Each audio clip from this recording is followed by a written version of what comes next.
We ordered this upholstered queen headboard and frame off of Amazon for our tiny house. Now we're going to install this and set it up and see how well it does. So this is the headboard, and again, all the pieces are stuffed in the back of the headboard because it's hollow and there's a big zipper there. So we're gonna start taking that apart.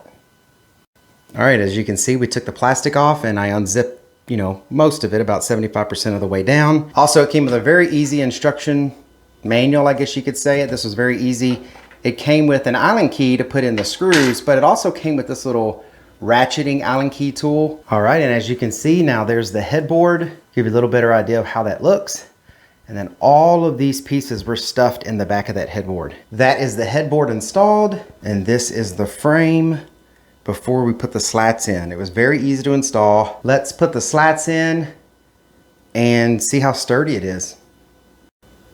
All right, and the slats are now in, and you unroll them. They actually have Velcro in, the Velcro is stapled to the bottom of each one of these boards, and that Velcro slides in and Velcros to another strip, the other side of the Velcro that's on the frame. At the front of the board, pull it tight all the way back, and they line up just great.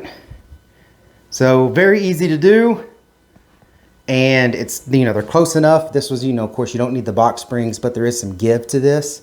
So you'll have a little bit of flexibility there, make it feel a little softer probably, but should be more than enough to not need any kind of box spring or bunky board or anything like that. All right, well, I hope this information was helpful. Thank you very much for watching.